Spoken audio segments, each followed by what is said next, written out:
right? Yeah, first is introduction, second is the theme address.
Good evening, hello, and welcome. You're watching the Policy Times, world's first policy and development media.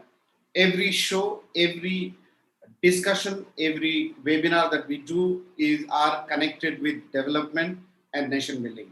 And this is an exclusive program that we do, Global Policy Web Talk series, where we bring the experts from industry, academia, and policymakers to discuss on various aspects of sustainability and sustainable development, because any development which is not sustainable will not be healthy for the world in long run. When human civilization came on earth, the very common phenomena since last 70, I think 20 years before, the objective of human being was in India, basically it was very famous, roti, kapda and makan. So all we our government itself had the agenda that if we can give food, shelter and clothing, the job is done. But with the rise of human civilization, with the advancement of technology, with the influx of technological innovation, we saw millions and millions of new products coming to our doorstep and making our life complex to complex. Even with the rise of artificial intelligence, blockchain, 5G, our life will be into a complete different roadmap. And in this entire scenario, which earlier was just people and government, now there is a big stakeholder which has a significant role in changing the society, and that is business and corporate. Today, no decision is possible, no policy implementation is possible without the active participation and engagement of the business community. They are one of the most important pillars of nation building. And today I'm extremely thrilled and excited to invite and welcome two of the veteran individuals who have been contributing uh, from generations to generation until today in bringing sustainability and better business practices. I want to welcome Mr. Rahul V. Podaar, who is the Managing Director of Shakti Plastics Industries, one of the visionary and rising business leaders in this sector and also across India. Tomorrow, if India can take the name with pride that India is producing some of the best and finest business leaders, Mr. Rahul Podaar will certainly be in that league. And I'm also extremely thrilled and excited to invite Dr. Bipin Kumar Ray, who is the EHS head of Continental Tyres India, which is again a big tire uh, manufacturing and company in this sector. But Mr. Ray's journey into environment and sustainability itself, is a case study for us and for the country, because his venture into on this sustainability sector is not by education and by choice, because from the childhood he somehow wanted and loved working for the environment, and that is how his journey ended there.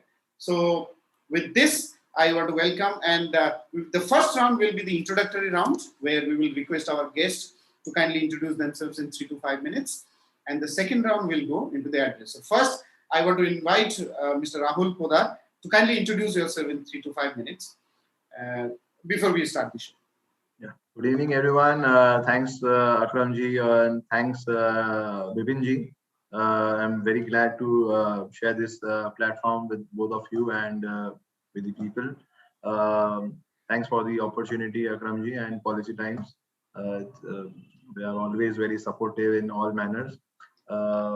To introduce myself, I'm Rahul Podaar, Managing Director, Shakti Plastics. So our company is 52-year-old company. My grandfather started this. I myself is a third generation. My father, myself, and my brother are very active in this day-to-day activities of our company. We are working on, we are one of the biggest recycling company in India, and having a pan-India presence in more than 22 states, working with 100 plus municipal corporations in different states.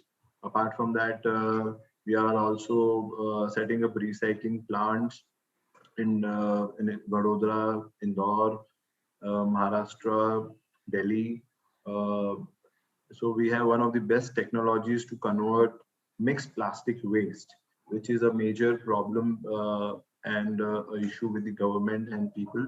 So we have the one of the best technologies with us, where we convert all kinds and grades of plastic waste into granules and then to products like flower pots, dustbins, garbage bags, tiles, benches. And we are also developing a lot of different products which can be, used by consumers, which are eco-friendly products, and the product should be sustainable. And also, a lot of developments are going on. We are working with the 350 plus brand owners in India, namely all FMCG companies, pharma groups, e-commerce, electronic companies, and all. So assisting them for waste management, EPR, extended producer responsibility services, as well as we are working with them under industrial waste. We are catering industrial waste from them. Apart from that, we are also assisting them for CSR active initiatives under environmental services. We have many different verticals apart from our main Shakti plastics. We do provide solutions related to waste management, like uh, we have a portal, online digital portal, e-commerce platform, one of its own kind, very first portal in India, which connects waste management companies and recyclers, government bodies, uh, which gives you all the information by the name of recycling.in. Apart from that, we also help startups to set up recycling plants. By the name, we have a firm by the name of Technoplast, where we provide technology related to recycling. Um and We have an NGO where we do a lot of awareness campaigns uh, on pan India basis. Through our experience of 52 years, we found that these are the gaps, and this points needs to be addressed in proper manner. So we thought that awareness is a key point in this industry, where it should be scaled up till the consumer level. So we do a lot of awareness collection drives, uh, provide know-how, and do a lot of training programs for rag pickers and people involved in the stream, as there are a lot of different uh, grades of plastics. It needs to be segregated at source and then converted into granules by means of cleaning, washing, drying, densifying. And also, it is very important for us to guide people that plastics are not bad. It's we human beings who have who have wrong habits of waste disposal, who we were never guided properly how to treat this waste. So that's where we are going wrong, and that's where we need to improve ourselves. So we are, since we belong to this family and we belong to this industry, it's our responsibility to do this, and we are doing it. Uh, we are doing a lot of hard work in creating awareness on plastic waste management issue globally as well as in India with the government. Thank you so much, Rahulji. Really comprehensive and exciting to know the last 52 years of journey of the Shakti Plastics and what all contribution you are doing. I want to come to Dr. Bipin Kumar Ray, who is the EHS head of Continental Tyres India. Sir, kindly introduce yourself. Please unmute yourself. Yeah. Thank you so much, Mr. Akram, for inviting me on this platform. It's really a great pleasure for me to be associating this platform with Podaar ji, who is very well known for the recycling industry. As far as my introduction is, I started my career from a company called Asian Paints in 1997. And for last 24 years, I have been in the field of environment, health, and safety. And I worked in paints, semiconductors, in FMCG sector, in textile, electroplating, and then automotives. And now I am associated with the tire industry. So that's all about the corporate. And apart from it, I have been associated with and is a founder member of an NGO we started during our college times in Central India in Jabalpur based, which works for tribal development and environment conservation. And it's still running and doing a lot of activities in that area. Apart from that, I also been associated with in developing the fundamental booklet when the ROHS and WEEE directives came in European Union, and to prepare our Indian electronic sector to cope with those product-oriented environmental legislations. So I worked with ELSINA, the Electronic Industry Association, and with NGO called NetPAM, and also with Lund University, Sweden, to generate a basic handbook so that our electronic component manufacturers, they know how to comply with those European requirements. That was somewhere in 2001. And from there, I also did my PhD thesis on eco-efficiency of manufacturing process, which obviously this topic is related to that. So I will also touch upon the work in later on. But that was where I tried to quantify the corporate sustainability and making it very easy for laymen to understand which company is more eco-efficient when compared to others. That's all from. Thank you. Thank you so much, Dr. Ray. So we now go to the topic. The topic is transition to business sustainability.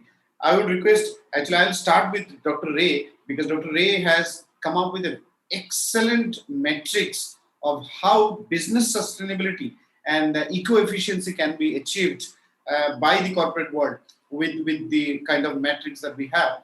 And also because he belongs to the corporate, so we will have a macro view, and then I'll come to Mr. Rahul Podaar to give the how recycling sector can play important role in business sustainability and business efficiency. I think so. With this, may I request Dr. Bipin Kumar Ray to kindly give the theme address. Okay. See, the purpose of business is primarily to satisfy human needs and improve the quality of life. That is the ultimate purpose of any business.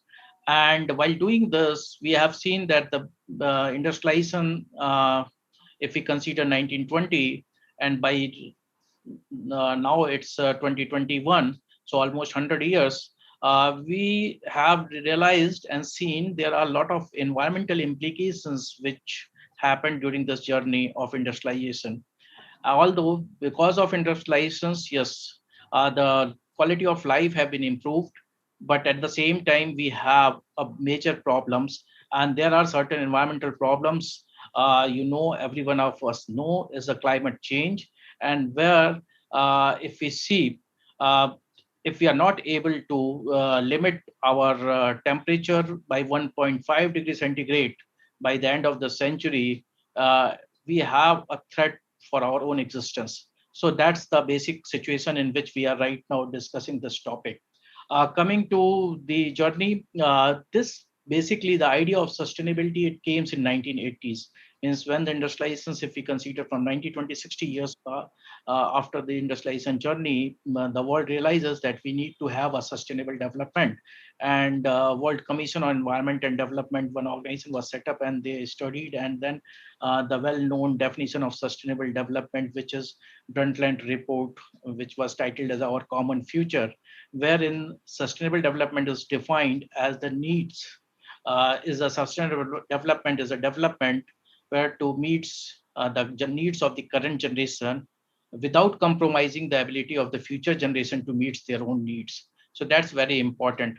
So at that point of time, when we were discussing it in 1980s and the 1987, when this definition was coined, at that point of time, we were discussing about not compromising the ability of the future generations to meet their own needs. But now, in 2021, we are in a year which United Nations General Secretary has called make or break year in terms of climate change.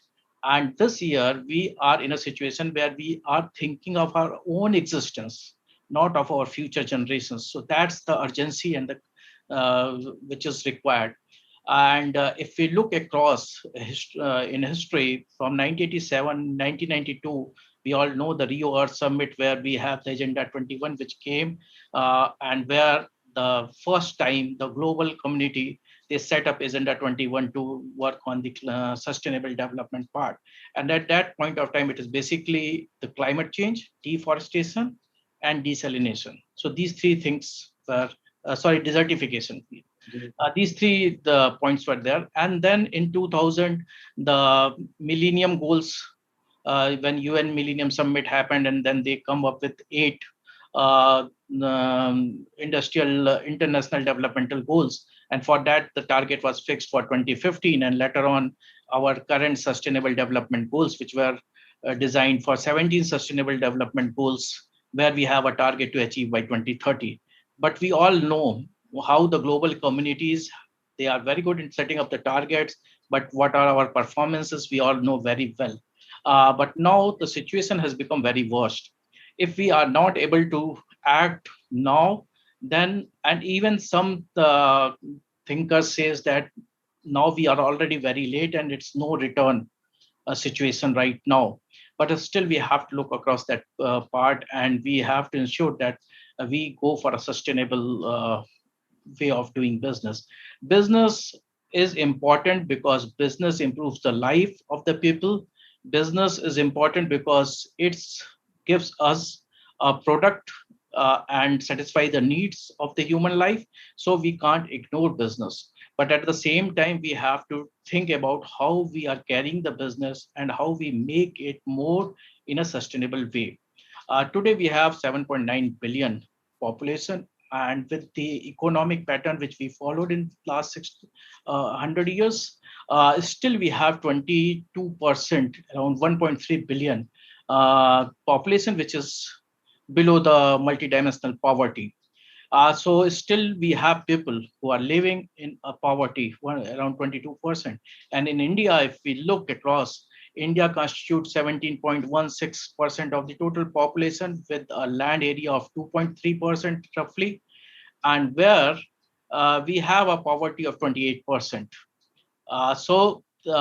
If you look across the India scenario, we have a 2.3% land with 17.19% of our population, with 28% poverty. At the same time, our global contribution share of the, when it comes to the carbon emission, is 7%. When you look across the GDP, we just share 3.29% of the GDP. So the situation, if you look across India, it's very unique. We cannot copy the Western model of development to our own country, because we have a different set of population density, we have other issues, and we are representing 17% of the global population.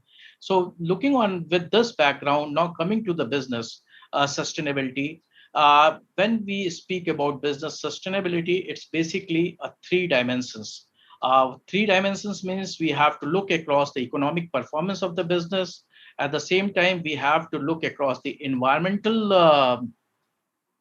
We have to look across the environmental performance and resource conservation, as well as the society wellness and this equity. So this three aspects, when these overlap, it comes a sustainable approach of business. This business corporate sustainability is basically a business approach where you are creating a long-term shareholder value by embracing the opportunities and managing the risk which are right now exist. So this is actually an approach, and for this approach, we have basically three drivers who are driving this approach. One, the awareness. Awareness has been increased because of media, because of all these global treaties which we discussed, and that is compelling business to become more environmentally sustainable. At the same time, there are legislations, our regulatory requirements. They are also increasing day by day. And if you have seen, there is a lot of evolution which happened in the environmental legislations. For example, initially the environmental legislations, they are more focused on manufacturing setup. Means they are basically in terms of discharge limits. There are environmental standards that from the manufacturing, you have these discharge limits for your wastewater, these discharge limits for your emissions and all. Gradually, these discharge limits, it's come to a situation where we have now what to say, product oriented environmental legislations. It has started from ROHS WEEE in Europe, and then you can also find it in our own country, like Battery Waste Management Act, plastics, e-waste rules. All these are product oriented environmental legislations.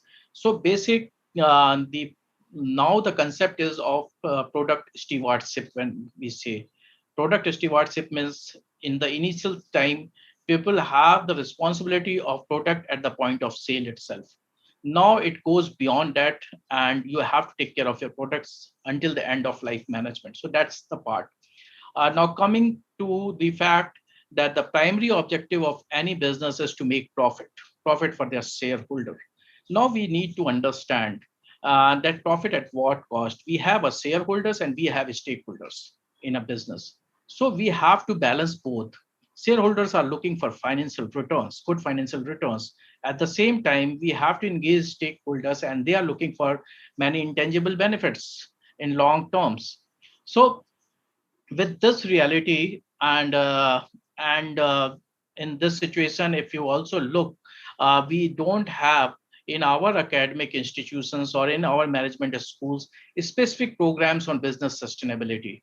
And because of all these reasons, although in foreign countries, specifically in US, there are a lot of programs in management institutes, but in India we don't have those. So basically, because of this, even today in boardrooms, you will find a lot of semantic and conceptual confusion around the sustainability world. So that's the situation right now. And what I did during my PhD, I thought that right now everything is driven by regulations in the corporate world. Why not we make it a market driven? Means sustainability management should become a market driven thing, because in business the only things which are get addressed which are directly driven by the market.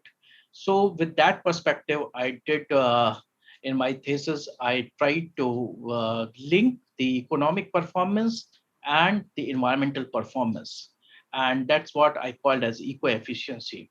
And when we come to the eco-efficiency, this term again, the concept started in 1992 when Stagger and Certon, they have defined this term, and later on the World Business Council for Sustainable Development, they have came up with a definition in somewhere in 2002.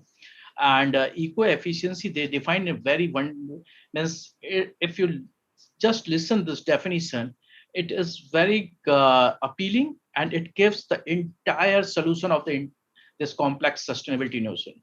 So eco-efficiency is reached by, how we can reach the eco-efficiency? By the delivery of competitively priced goods and services.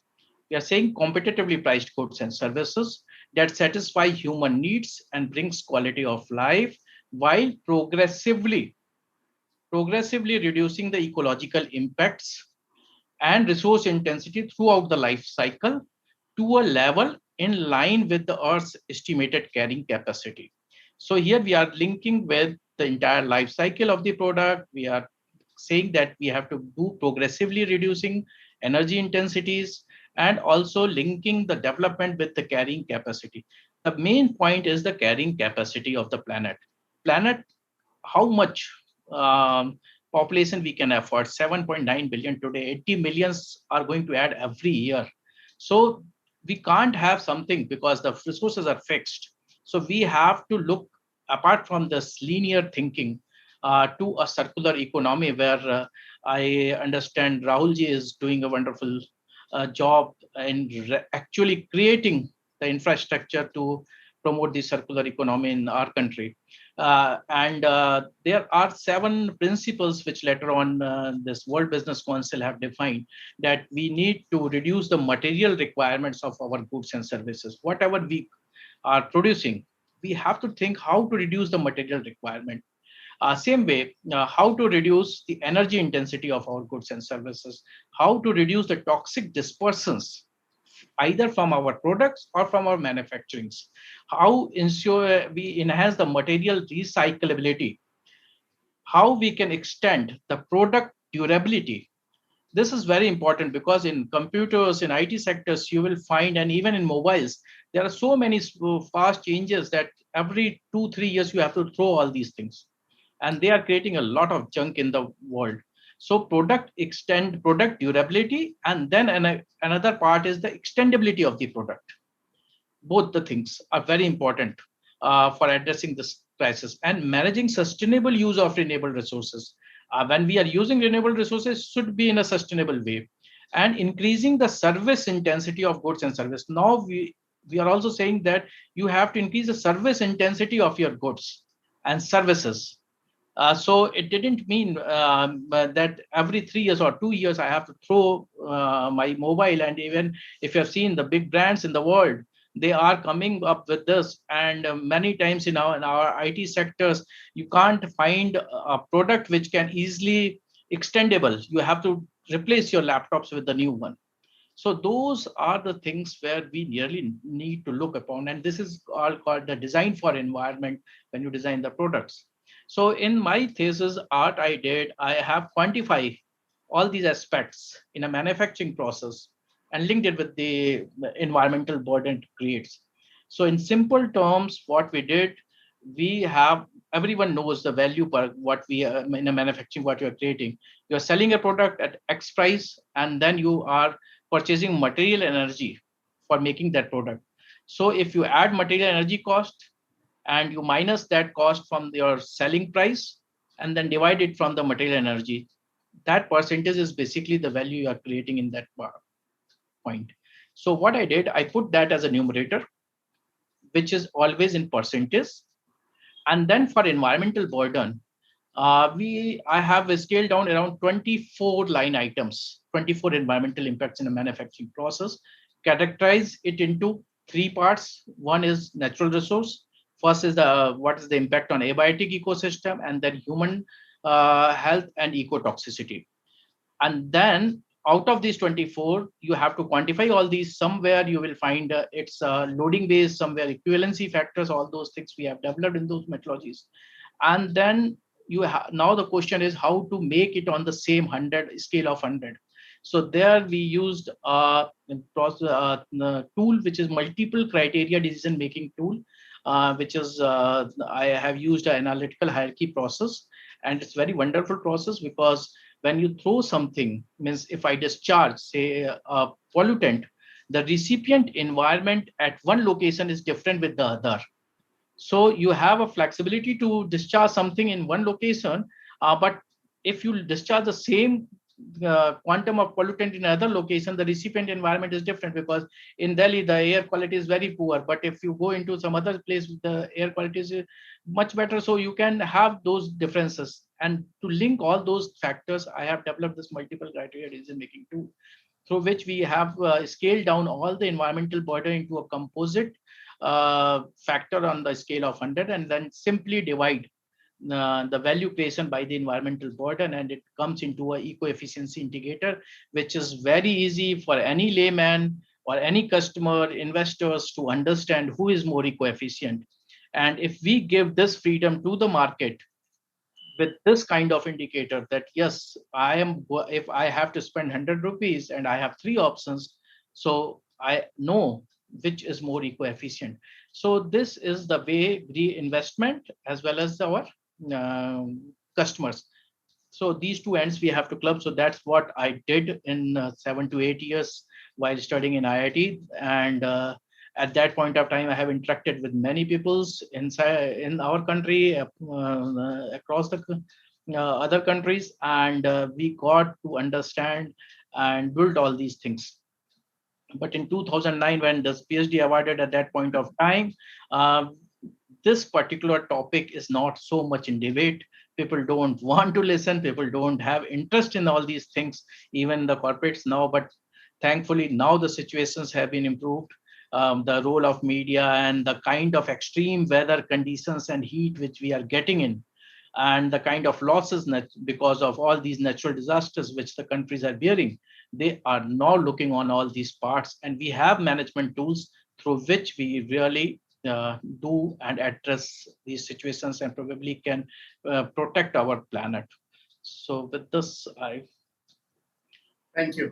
Thank you so much, Bipinji, for very comprehensive, actually, from starting with the history, and then the world population, the kind of population factor, and then comparing stakeholders versus shareholders interest, and the kind of circular to linear. So the one of the important point that you said, and then your PhD thesis output that you have developed, I think that will be a change maker, a revolutionary initiative, if the corporate or if the people like media can take it up and make it a normal trend to practice, just like ease of doing business. I think this will be a fantastic phenomena coming to the Indian corporate sector. I now, you mentioned about, we need to move from transition like linear to circular. And this is where we have our next speaker, Mr. Rahul Podaar, who since the family, since last 3 generations, since last 52 years are contributing and trying to convert our product life cycle from linear to circular. So how circularity is important, and how recycling sector, which is not so very famous, as in which is like more than 80% is informal, how leaders like Rahul ji is contributing, and what is the future from here post pandemic? What is the future? So I would be very excited to hear from Rahul ji on all this parameter. So over to you, Rahul ji. Thank you, Akram ji. Very good insights from Bipin ji. It was a very good learning process. Was noting all the points in detail. It's good for us young people to hear such people and learn from them, learn from their experiences, learn from the experience of working under corporate culture, and adopting this same thing, same activities in a very much unorganized sector, which is recycling. So that's good to hear. So basically, when we talk about sustainability, what is sustainability? It's like depletion of natural to avoid depletion of natural resources. So basically, how can we go circular? That is the main point today in today's world. Basically, when we talk about recycling, we all know that recycling industry is a very much unorganized industry. It's a totally informal sector, never recognized by any government body, never recognized by any corporate culture.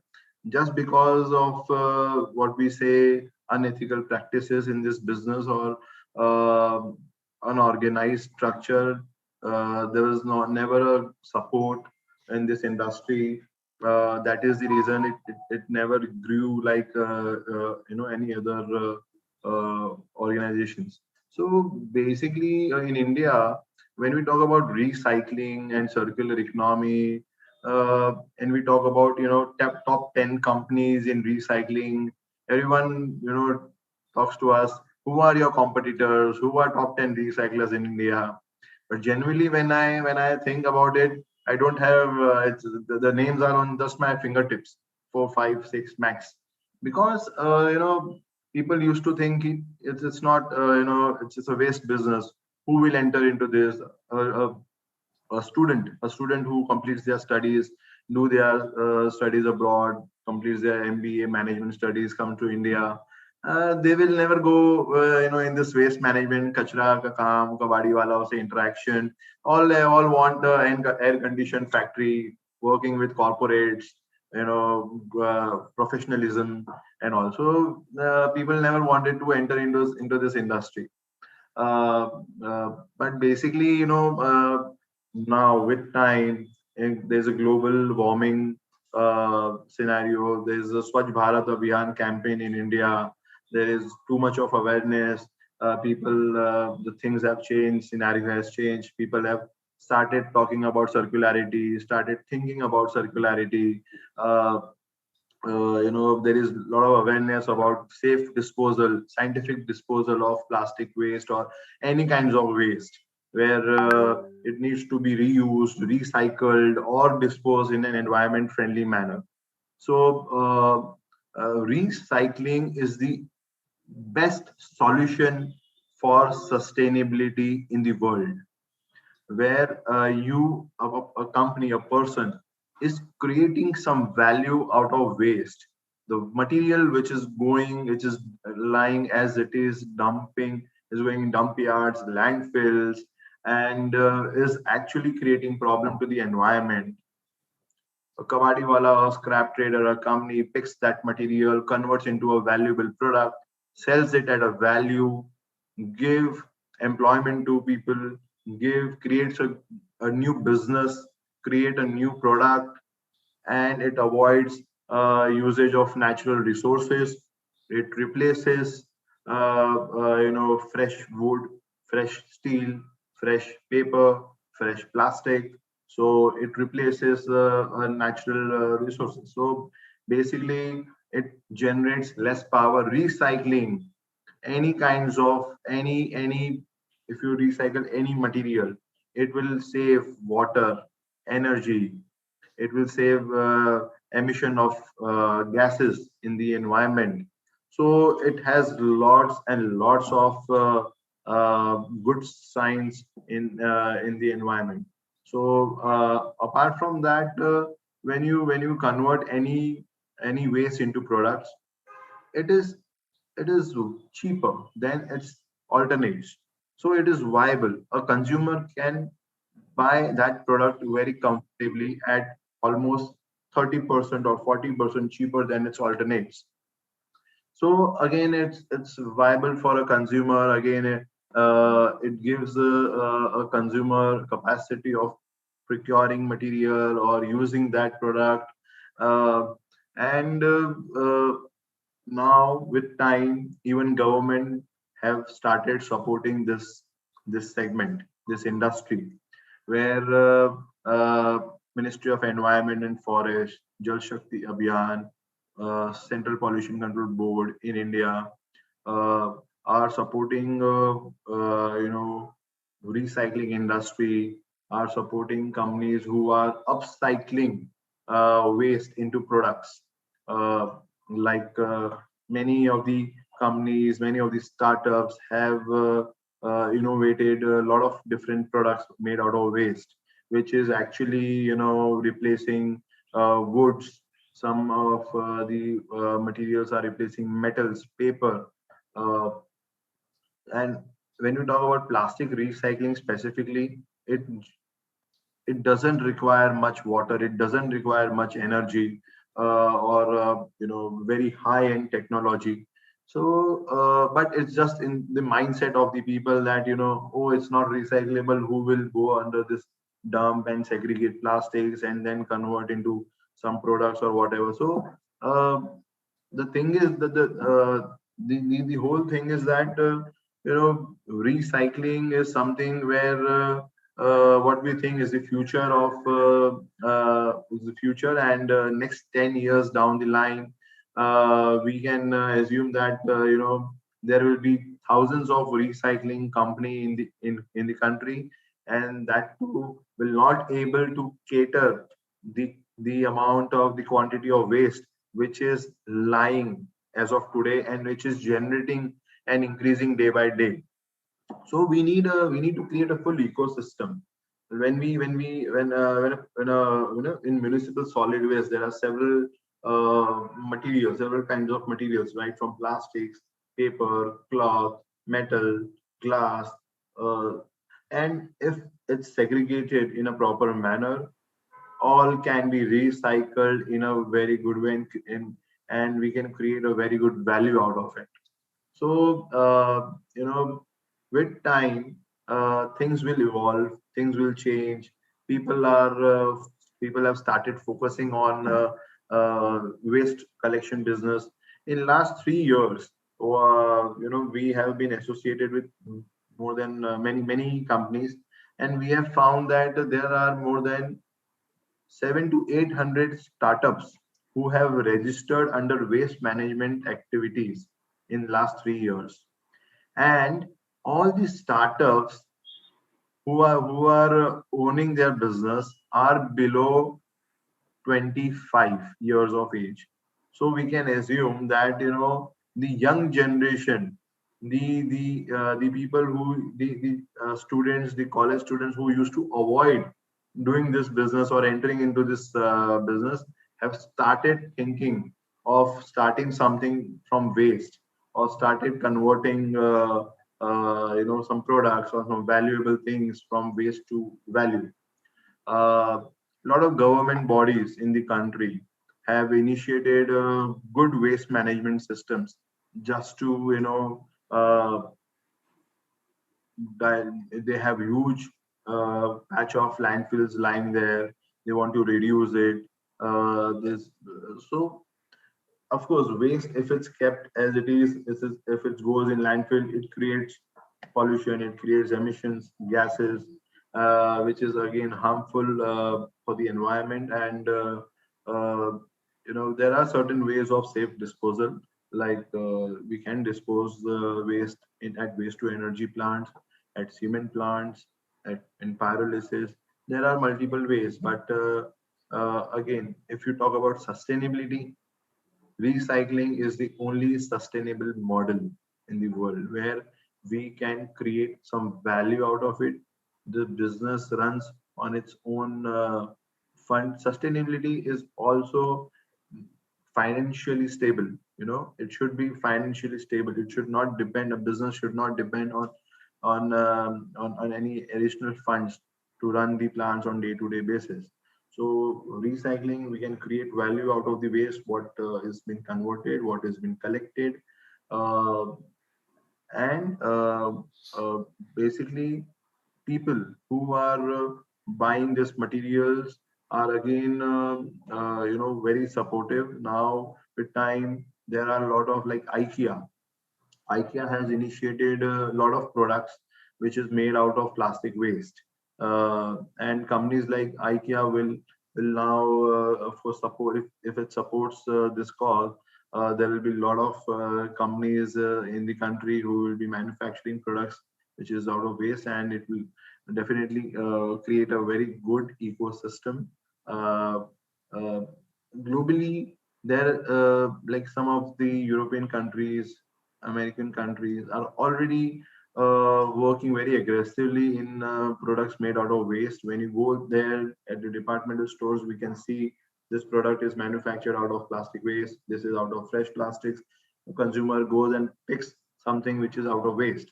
So there is a proper awareness. There is a proper guidelines from the government. They have discounts, subsidies, offers for that. And similar thing with time, it will also will find in India, where government will promote products made out of plastic waste or other products. Apart from that, like Bipinji was mentioning that we have to reduce materials in packaging, and we have to think how it can be managed. So yes, that is again a very important part, where there are different kinds of packaging, primary, secondary, and then again packaging is involved. So that is redesigning or restructuring of the packaging is also a very important role. If packaging is used in a proper manner, or the materials which is used in packaging are recyclable, then there will be a better system of collection. There will be a better value of that product. When it reaches a recycler, they can pay more, they can take more, and they can recycle and create good value out of it. So that is again a very important part in this waste management stream, and it's all related to sustainability. If plastics or any material gets picked up from the source, it will end up to a recycling plant, and it will end up where it can create a value, and the full model will be sustainable. And this is how recycling industry can can play a very very important role in circularity, in sustainability, uh, in upscaling waste to products. Uh, of course, government is taking a lot of initiatives through its policies, like the recent policy of plastic waste management, where it is supporting recyclers, it is supporting kawadiwalas, scrap traders, NGOs, and many people. And as a recycler, we are very happy that government has taken initiatives after so many years, and they have connected all the stakeholders together under this platform. Uh, but yes, lots of things needs to be done under this. uh, it will take few more years, but we are very sure that moving with time, moving with the policy, things will shape up very fast. And yes, we are moving to a sustainable world, where we as a consumer, people have now started realizing that yes, we need to dispose this waste in a proper manner. There are a lot of initiatives taken at state levels, at corporation levels, to convert wet waste into biogas, to convert wet waste into organic uh, agro products, agro for farming. So a lot of initiatives are being taken, and with time it will increase. It will be mandatory. Like in some parts of Goa, it is mandatory to use home compost kits in each household. uh, that is how it will be mandatory, and people will go sustainable. uh, they will create value out of their own waste and reuse it on day-to-day basis. That's how things are evolving, and that is where even we at Shakti Plastics are moving towards it. And I will request all the viewers also, who day to day listen to all the webinars, seminars, and attend all the programs, uh, not to just hear and conclude, but to adopt a sustainable model on their day to day living. That is very important. Since we belong to this family, we belong to this industry, we should take some initiatives. We are the teachers, and we should take these steps on first, and then people will follow us. So and it's not a very difficult task. We just need to focus on what we are using and how we are disposing. Once we do that, of course, things starts from us, within us. And this is what I will request everyone who will be listening this, uh, to start sustainability word from within from today, and then gradually we'll see the change. see the change. Thank you. Thank you so much, Rahulji, for very comprehensively giving the industry, recycling industry's point of view. So, just to quickly summarize before we go to the concluding remarks, Vipinji started with the thing that profit versus welfare. So, the job of corporate is just not about making profit and fulfilling the desire and dreams of the shareholders. It is uh, the extended bigger stakeholder family. Stakeholder means even your customer is your stakeholder. Even the neighbors who will be impacted by the wastewater going out of the factory, they are also stakeholder. Even the employees are the stakeholder. So we need to care for the bigger and extended family by the corporates. Then Bipinji gave a very comprehensive picture about how India's position is. Now, then shareholder versus stakeholder. Then his PhD thesis, eco efficiency. That multiple criteria decision making tools that he created during his PhD. Then we had Rahulji spoke about that sustainability is all about reducing the depletion of natural resources and how big. So there is a genuine progressive increase, or there is a genuine rise, consistent rise of awareness and policy intervention, and that is why we started seeing, and also scientific innovations in terms of managing waste, which led to a lot of sustainable practices, and also gradually the completely informal recycling sector getting into shape of formal. So which was earlier almost 100% informal, now it is the formal sector is rising, even though it is less than 80%. But next one decade would be very crucial. That is why he also said in the end there are already 700 startups which have ventured into this, which means next one decade, as India's corporate sector is maturing and the policymakers are also getting very stringent and active in terms of policy making towards sustainability, there will be a massive shift from informal to formal sector in the corporate as well as in the sustainability sector, which will be very interesting to see how Shakti Plastic like corporations and companies will be transformed into next unicorns of India as the sector becomes from informal to formal. So with a short of time, we will quickly go to our speakers to take the closing remarks and final message for our viewers and for the policymakers. I will again go to Bipinji within 3 to 5 minutes. A closing remarks or a final message. See, when we look across all the sustainability topic and the need of this, it's a very urgent. We need to take immediate actions. And what I personally believe is that society did not want a product. Society needs a service value of that product. So we need to think about a functional oriented economy if we really wants to save our planet, or we if really wants to change our mindsets. And moreover, real innovations are always supply driven. So if we are able to think and design our products with this context, like Xerox is doing, photocopiers. So there are many business models which they have already started with this in this direction. We need to follow that, and we have to build a more ethical, resilient, and sustainable way of doing business. And that's the only thing which can protect our planet and protect our own extinctions. So that's important. Thank you. Excellent. Very nicely articulated the message. I'll go to Rahulji, your closing remarks. So basically, when we talk about sustainability, yes, for sustainability, initially we need supports of corporate companies.